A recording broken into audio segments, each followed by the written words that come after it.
Bonjour à tous et bienvenue sur la présentation de Fin.ai, votre assistant pour la finance. Donc, Fin.ai est notre outil que nous avons bâti afin de guider les analystes dans leur travail du jour au jour. Donc, on peut commencer ici sur la landing page par rechercher un stock. Donc, disons qu'on s'intéresse à Apple. Ça va donc nous amener sur la page d'Apple et après quelques temps, les informations vont commencer à charger. Apple, comme on l'a mentionné, on a les informations par rapport au prix ici en haut à droite.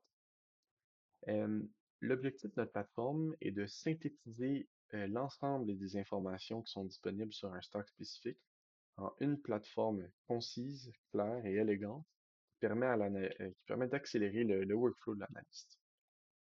Donc, dans ce cas-ci, par exemple, euh, en fait, toute page va commencer avec des insights que Claude a pu dériver à partir des derniers rapports financiers de la compagnie.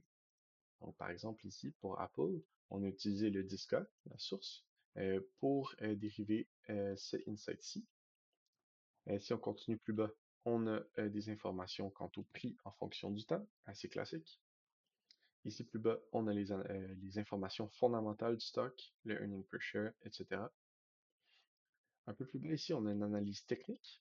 Donc, c'est un agent distinct de celui du haut.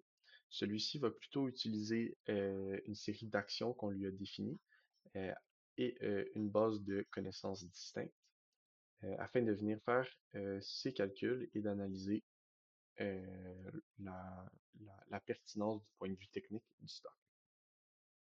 Donc, disons par exemple que je m'intéresse à n'importe quelle information sur la page, notre application permet d'assurer l'interactivité avec l'agent.